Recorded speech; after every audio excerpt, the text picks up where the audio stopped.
So top 10 myths related to laser hair reduction debunked for you guys today. Absolutely not.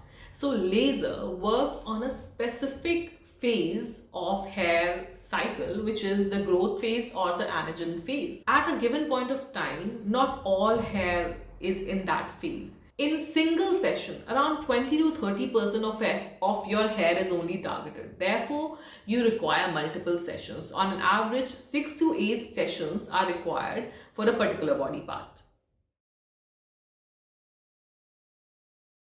It actually depends upon the machine.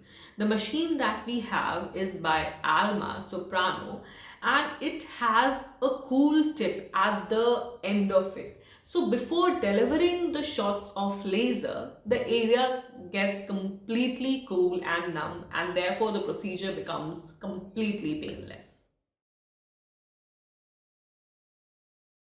So laser works on this simple parameter that it is going to target only one element in our skin.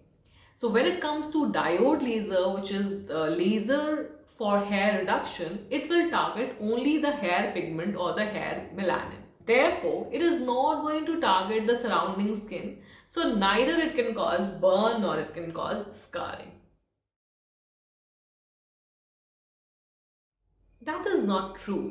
Every treatment needs to be individualized, needs to be customized, and that goes for laser hair reduction as well. It is going to respond the best to dark, coarse, thick hair with people who have a fair skin background. It will never respond to gray hair.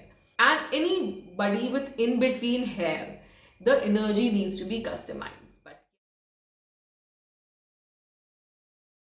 Absolutely not. Laser is a technology. So the kind of machine that you're using for laser hair reduction matters a lot. The one that we have is Alma Soprano, which is US FDA approved machine, and it has been the pioneer in laser industry when it comes to laser hair removal.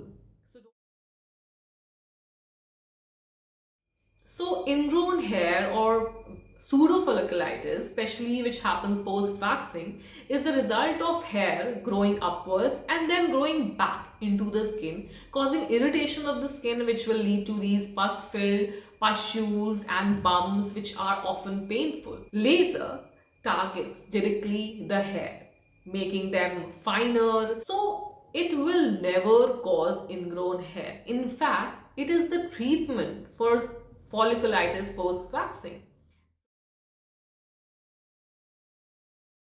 Well, in a setup that we are living in, more and more men are opting for laser hair reduction. They are as much conscious about their looks and body as women are. And in fact, men are the ideal candidate for laser hair reduction because they have thick, hard, dense, coarse hair all over the body. Your hair? Absolutely no. Don't expect that at the end of 6 to 8 sessions you will turn into a fish and you will be completely hairless. That doesn't happen. Three parameters that improves with laser hair reduction is the thickness of the hair, the growth becomes patchy, and the regrowth of hair is delayed. But you have to take multiple maintenance sessions in order to sustain the results.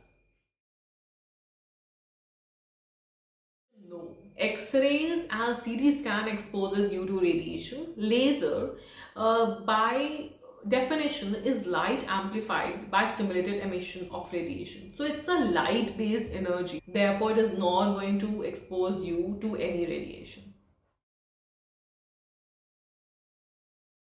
No, it does not cause cancer. For the simple reason that I have described before, it is not something that is exposing you to radiation, so it is not carcinogenic.